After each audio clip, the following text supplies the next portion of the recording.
Morning everybody, thank you very much Julie for the warm welcome. Can I just first of all congratulate you all on organising this morning. What a lovely way to start the day with really good, nice coffee and lovely tray bakes and cake. It's definitely not going to help with the Christmas festivities and diet starts in January, but it really was it was a really lovely welcome and I really appreciate that.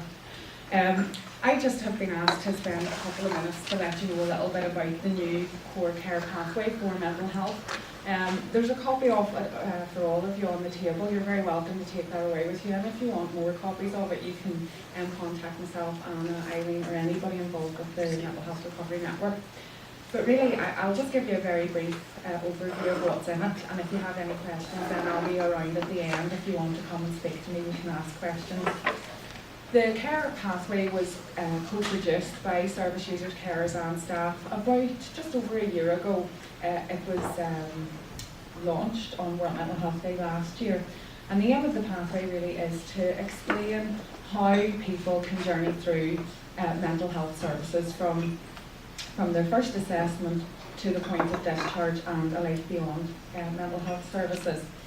So it really was quite different, I suppose, because they wanted it to be written from the point of view of the service users. When you read it, you'll see it says, these are the things that I can expect from mental health services, which I think really changes the way it's read and understood. And I know that staff and service users and carers have found it to be a much more helpful way for understanding what the patient or service user journey looks like through the services. You'll see there is on page 6 that does give an overview. You don't need to flick to it now, but I will just tell you a little bit about what's inside it. It says the care pathway explains how I can access mental health care and the steps involved from the point that I'm referred to the point that I no longer require care. It also describes the standards of care that I can expect by those mental health professionals who will partner with me in my recovery. The care pathway outlines how care decisions will be made with me and for me, and the care pathway puts me and or my family, partner and nominated friends at the heart of all decision making. And anybody who has met Eileen will have heard her say the phrase, there's no decision about me without me. And that's really at the heart of what is in the care pathway. It's very much about putting service users and the carers at the heart of the decisions that, around how they will receive care while within mental health services. So the aim then of the pathway is really to recognise that I am an expert in my own experience, and through the expertise of those mental health professionals involved in my care, my personal expertise will be strengthened.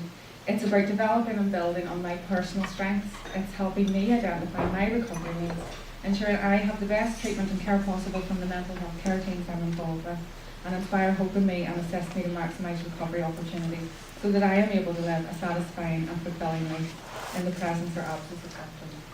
So it really is an important document. It brings together a whole range of documents within mental health services. We've seen a raft of strategies and policies, and you've probably heard of some of them, others you might not have heard of, but things like Bamford, the sensemaker audit, the NICE 136, which is guidelines around involving service users and carers. These are all different documents, and the best thing about the new pathway is it brings them all together into one booklet. So instead of having to look up 10 different things to find out what you can experience or what you can expect, it's all within this one document, and it's written from the point of view of the person, which makes it much easier to understand and to actually get an idea of what is it that I can expect. One of the things that is really important within the pathway is getting service user and carer feedback and understanding what people think of mental health services. So some of you may be aware, about 3 years ago there was a survey done around service user experiences in mental health. It was called the Sensemaker survey. It was done by Gaines an audit organisation. Whenever they finished the survey 3 years ago, the Health and Social Care Board agreed that it would be really important to look at redoing that survey some years later, because what they wanted to find out was, by gathering people's stories 3 years ago, they wanted to hear and understand what mental health services were like for people from the point of view of the people receiving the services. And some of the things that came out in that were that people wanted to be treated with dignity and respect. People didn't want to have to tell their story over and over and over again. People wanted to have continuity of care, and they wanted services to be recovery oriented. So those recommendations and stories were taken on board, and over the last 3 years, something called IMROC has been implemented or introduced to health and social care trusts. And IMROC stands for Implementing Recovery Through Organisational Change. And really, I could talk all day about IMROC, but it's something that South Eastern Trust we've taken it on wholeheartedly, and it's something that's really, really important. And I don't have time to talk to you about IMROC, but what I do want to let you know is that whenever the board said they wanted to redo the survey, they've stayed true to that, and they are now doing the re-audit. And it's called Your Mind, Your Experience Matters. And there's copies of the survey at the back of the room. I'd encourage as many of you as possible to take the time to take a look at the survey.